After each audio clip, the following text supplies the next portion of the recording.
Shalom saudara, kita akan belajar bagaimana dasar pijakan yang kokoh untuk berjalan di tahun pemulihan 2022.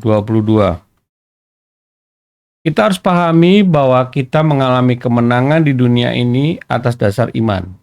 Iman yang membawa kemenangan atas kuasa dunia. 1 Yohanes 5 ayat 4 mengatakan sebab semua yang lahir dari Allah mengalahkan dunia. Dan inilah kemenangan mengalahkan dunia, iman kita. Ketika kita memiliki kecintaan akan dunia dengan segala sifatnya yang bukan berasal dari Allah, hal ini akan menjadi penghalang bagi kita untuk mengalami kemenangan, Bapak-Ibu sekalian. Namun juga iman yang goyah dapat menjadi persoalan tersendiri yang timbul dari dalam diri kita. Oleh sebab itu kita perlu upaya dan meminta tuntunan Roh Kudus agar iman kita dikuatkan. Bagaimana agar iman kita kuat, bertumbuh di dalam Tuhan Yesus Kristus? Dikatakan di dalam Roma 10 ayat 17 bahwa jadi iman timbul dari pendengaran dan pendengaran oleh firman Kristus. Memang firman Tuhan Roma 10 ayat 17 ditujukan untuk bagaimana kita menyampaikan firman itu kepada dunia agar mereka boleh percaya kepada Kristus. Tetapi itu juga menjadi bekal bagi kita untuk menambah iman kita karena apa yang kita ucapkan pasti kita dengarkan dan kembali kepada kita untuk dapat memberikan kekuatan. Bapak-Ibu sekalian, kita perlu memahami konteks firman Tuhan karena kita tadi mulai bicara iman, pendengaran, firman Tuhan. Kalau kita lihat dalam Yohanes 1 ayat 1, pada mulanya adalah firman. Firman itu bersama-sama dengan Allah dan firman itu adalah Allah. Jadi kita mulai pahami bahwasanya firman itu Allah dan ketika kita sedang mempelajari firman, sedang membaca firman, merenungkan firman, maka kita sedang face to face dengan Allah sendiri. Bapak-Ibu sekalian, kita harus terus pahami bahwa firman itu adalah kekuatan yang berasal daripada Allah. Di dalam Roma 1 ayat 16 dikatakan sebab aku mempunyai keyakinan yang kokoh dalam Injil. Karena Injil adalah kekuatan Allah yang menyelamatkan setiap orang yang percaya. Pertama orang Yahudi, tetapi juga orang Yunani. Kita makin dalam melihat bagaimana firman Tuhan adalah Allah. Firman Tuhan adalah kekuatan Allah. Dan kita melihat bagaimana firman Tuhan dengan rencananya. Di dalam Yesaya 55 ayat 11 dikatakan demikianlah firmanku yang keluar dari mulutku, ia tidak akan kembali kepadaku dengan sia-sia, tetapi akan melaksanakan apa yang ku kehendaki, dan akan berhasil apa yang kusuruh kepadanya. Iman, firman adalah Allah, firman adalah kekuatan Allah. Dan dikatakan bahwasanya firman tidak pernah gagal. Rencana Allah yang disampaikan dalam firman-Nya tidak pernah gagal. Dan kita perlu pahami bahwasanya dari kehendaknya ini akan timbul segala rancangan-rancangan kehidupan bagi kita dan dunia. Seperti dikatakan dalam Yesaya 55 ayat 8. Sebab rancangan-rancanganku bukanlah rancangan-rancangan jalanmu, bukanlah jalanku, demikianlah firman Tuhan. Bapak-Ibu sekalian, kita mulai makin dalam lagi melihat bahwasanya ada langkah-langkah yang perlu kita ambil agar kita kokoh di dalam tahun pemulihan 2022. Firman Allah menjadi pijakan kehidupan. Itulah yang kita harus pahami. Allah dan firman-Nya menjadi dasar segala-galanya. Menjadi pelaku firman Allah dan keyakinan bahwa Allah tidak pernah gagal. Bapak-Ibu sekalian, marilah kita teruskan untuk memahami Allah dan firman yang menjadi dasar segala-galanya. Melihat dari penciptaan dunia dalam konteks kuasa Allah, di mana penciptaan terjadi hanya oleh firman Allah. Seperti dikatakan dalam Kejadian 1 ayat 1. Pada mulanya Allah menciptakan langit dan bumi. Kejadian 1 ayat 3 berfirmanlah Allah jadilah terang lalu terang itu jadi. Bapak Ibu Saudara sekalian, firman Allah menjadi dasar pijakan kita atas segala kehidupan, atas segala-galanya. Allah dan firman-Nya adalah segala-galanya menjadi seluruh dan menjadi seluruh kehidupan kita dalam rencana Allah yang tidak akan pernah gagal, dan semua itu bagi kemuliaan-Nya. Jadi mau tidak mau, sebagai orang percaya, maka firman Allah menjadi sentral. Allah, kuasa Allah, firman Allah adalah sentral daripada kehidupan kita. Yang kedua, menjadi pelaku firman Allah sebagai bagian bagaimana kita menjadi satu bersama Tuhan Yesus Kristus. Unity in Christ. Yohanes 14:23 mengatakan, jawab Yesus, jika seseorang mengasihi aku, ia akan menuruti firman-Ku dan Bapa-Ku akan mengasihi dia, dan kami akan datang kepadanya dan dia bersama-sama dengan dia.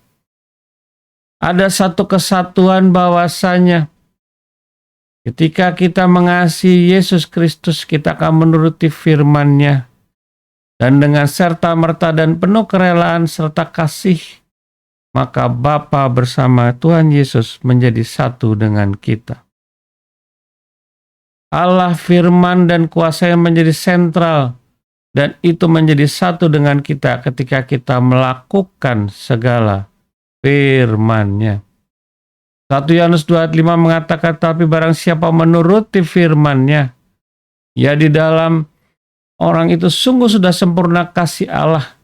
Dengan itulah kita ketahui bahwa kita ada di dalam Dia. Sekali lagi mengenai unity in Christ. Kalau kita lihat kepada bagaimana kita merespon kepada iman ini. Iman sebagai bagian daripada benih Allah yang ditaburkan dalam diri kita. Kita harus sambut dengan baik. Kita harus dengarkan. Kita harus lakukan agar bertumbuh. Seperti dikatakan dalam Markus 4 ayat 20. Dan akhirnya yang ditaburkan di tanah yang baik ialah orang-orang yang mendengar dan menyambut firman itu lalu berbuah. Dan ada yang 30 kali lipat, ada yang 60 kali lipat, dan ada yang 100 kali lipat. Intinya adalah bahwasanya firman itu kita harus dengarkan, kita harus sambut agar iman kita bertumbuh. Unity in Christ. Yang ketiga adalah keyakinan Allah tidak pernah gagal. Menghadapi tahun 2022, tahun pemulihan berkat, belum terjadi. Tetapi atas dasar firman, iman, ada keyakinan pasti terjadi. Walaupun kita belum mengalaminya. Karena apa? Bahwasanya keyakinan yang ada dalam diri kita, Allah dan rencananya tidak akan pernah gagal. Mengapa demikian? Di dalam Wahyu 1 ayat 8, Aku adalah Alfa dan Omega, firman Tuhan Allah, yang ada dan yang sudah ada, yang akan datang dan yang maha kuasa. Dia adalah segala-galanya. Alfa, Omega. Dia juga selalu dan tetap melakukan firman-Nya. Di dalam diri kita, keyakinan yang kokoh akan dijaga luar biasa oleh Allah Bapa. Seperti dikatakan dalam Mazmur 91 ayat 11, sebab malaikat-malaikat akan diperintahnya kepadamu untuk menjaga engkau di segala jalanmu.